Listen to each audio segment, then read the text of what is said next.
Hello, welcome, Cabbage here. Let's have a look at the new Transcendent form of Arthur in Monster Strike.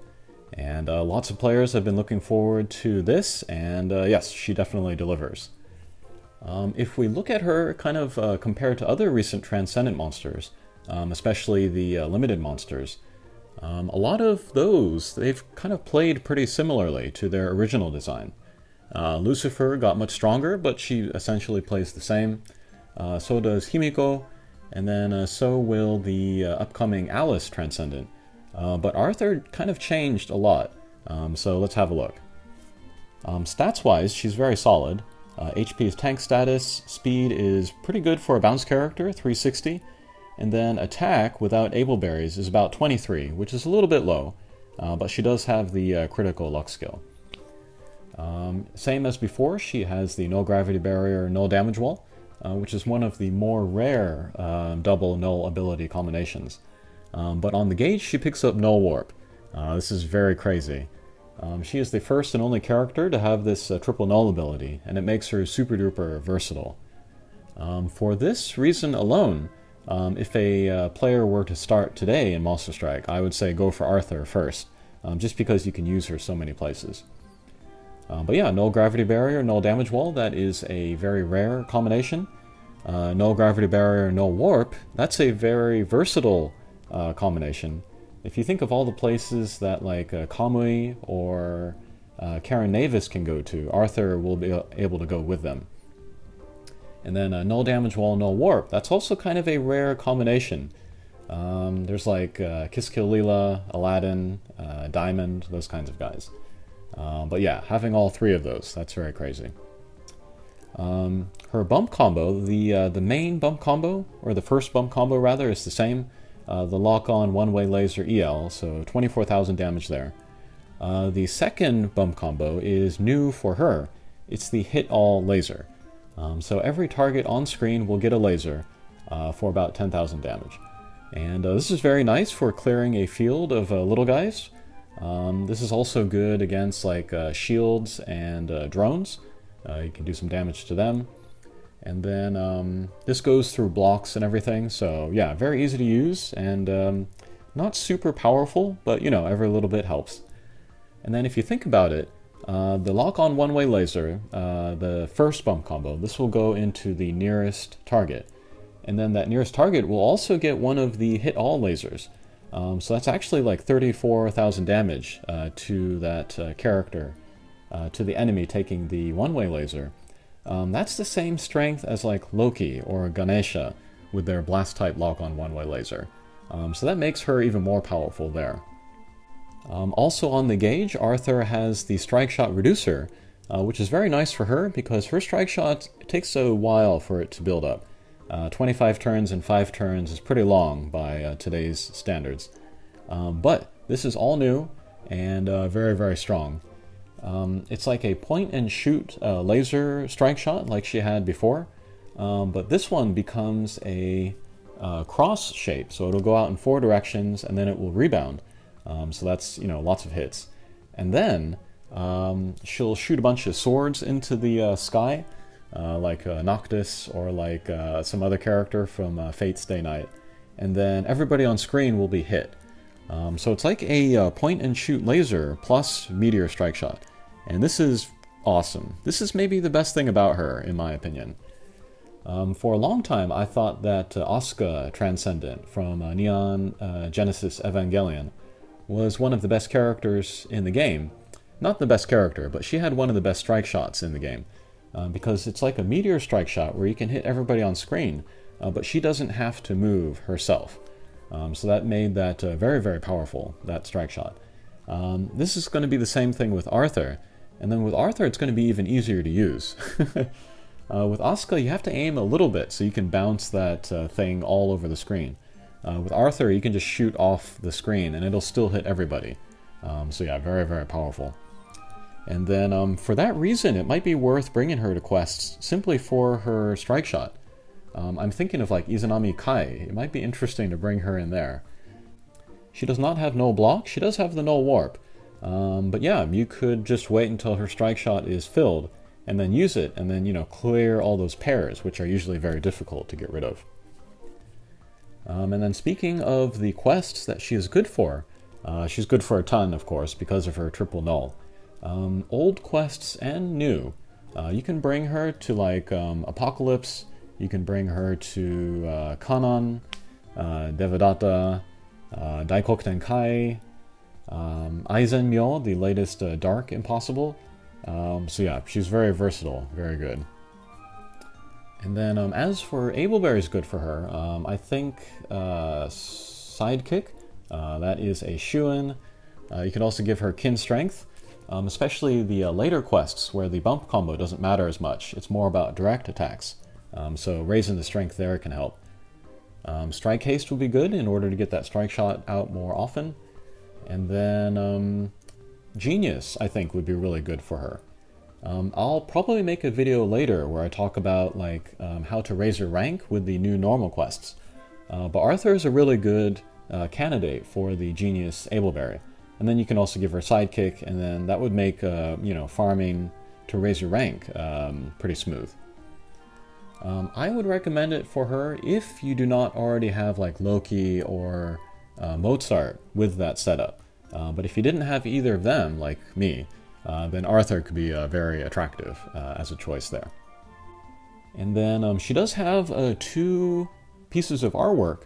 We're looking at the standard one here. There's also a movie version of her, which is still available now in a Hatcher. I think a lot of people, they prefer the movie version because she's very cool looking, but I like both. And then as for the overall design, I really like the earrings that she's wearing, and then kind of the braid in her hair. That's very cool. But yeah, let's bring her to a quest, and then we'll bring her to Yamato Takeru. It's an old quest, but it's still fun, and it's a good one just to, you know, test out guys. So we'll bring a bunch of her, and then with Kushinada 0, let's just hit the bump combos. Let's see what kind of damage that can do. Alright, not too bad. So the 2 robots, they took the lock-on one-way laser, and then also that hit-all laser. So yeah, they took lots of damage. And then the thing about this bump combo is that the more targets there are on screen, the more damage it will do, just because it is shooting out more lasers. Once you get to just like one target, then you're just shooting out that one attack for like about 30,000 damage, which is still good, but... Alright, so here we have some laser barriers, so we're not going to go for the bump combos, we'll just pinch like we usually do.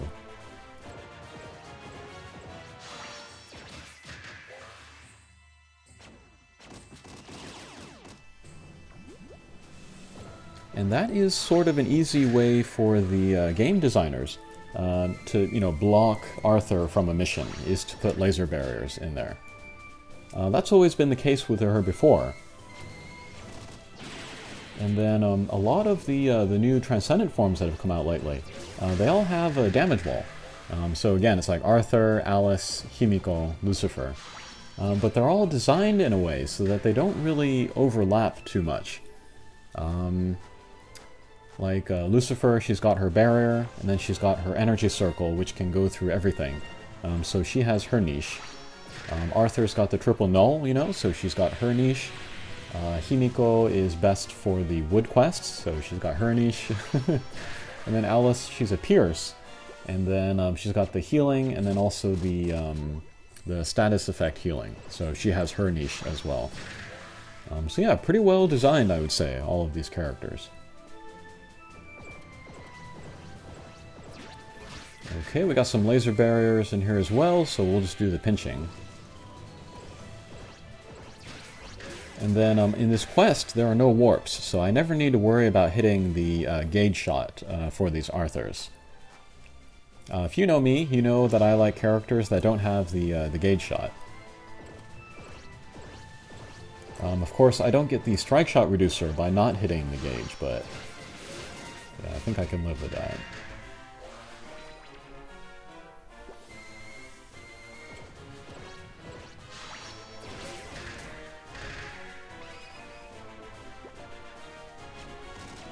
Okay, so here with the Kushinada 0, I'm going to hit some bump combos. Let's see how much damage that does to the big demon. Okay, not too bad.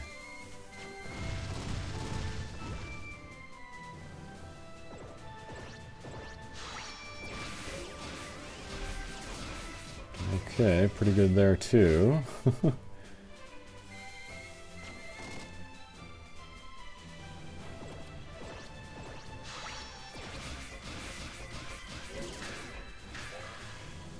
Alright, and decent positioning for the next stage.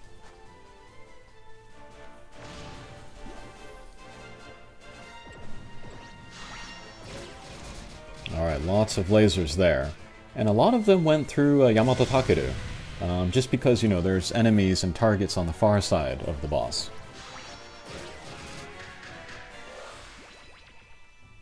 Alright, I took down that shield that will shoot out the damage walls. I don't need it for most of my team, but just because.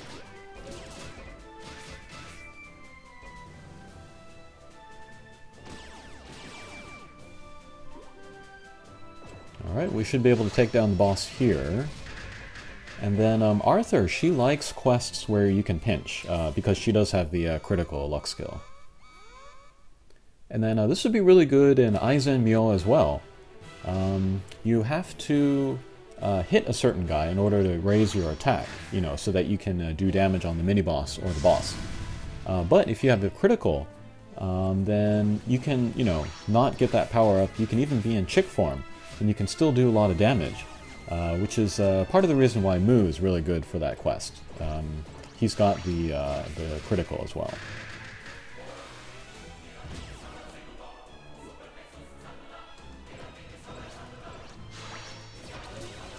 But Arthur is also good for Apocalypse. And then for there, if you can get a Mend Ableberry on Arthur, that would be really good as well. They have the separate life bars, and so to be able to come back every turn would be a good help. And then her bump combo is also really good for that mission, because you... it's Light Element, which will, you know, do that extra damage in there. And then it'll hit everybody, so that's even better. So if you can position her in that, you know, bump combo up area, then she'll be really, really strong in there. And yeah, you would really want multiple Arthurs, just because like different Ableberry setups would be good for her.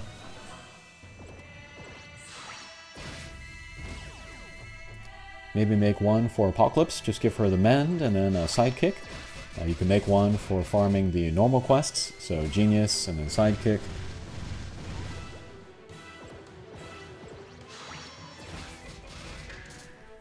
For Aizen Myo, you can give her Kin Strength, you know? So yeah, lots of possibilities for her. Alright, so last boss. Let's use the Meteor Strike Shot. So we'll get some hits in with the laser on the boss, and then we'll hit everybody with the flying phantom swords. Okay. So this is an early quest, so the little guys, they don't have a ton of HP, which is why we're able to take them down here. In later quests, this is not going to be as easily, you know, take down all of the little guys. Alright, very cool. Alright, so we took down Yamato Takeru there, and I didn't even have to move anybody, so that was pretty awesome, pretty easy. Alright, and then finally, let's look at Devadatta. You need Bounce, Null Gravity Barrier, and Null Damage Wall, which is pretty great in there. And then on the last stage, let's use the Strike Shot again, just to see what kind of damage that can do. This is a more recent quest, so enemies will have more HP.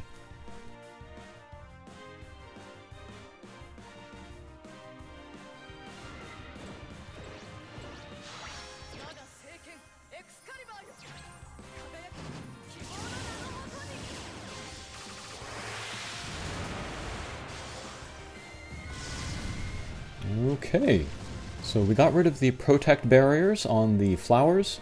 We got rid of one of the wizards, and then we took away like 99% of the life from the other wizard, and then the big demon. So yeah, still very, very useful, even in this kind of recent stage of Devadatta. We did see, however, that the protect barriers on the flowers, they also had the laser barrier, so they blocked those side lasers from the strike shot. Okay, but that was a look at Arthur. Very, very strong. Easy to use, too, I would say. Okay, hopefully you have yours, and enjoy that. We'll see you again. Take care.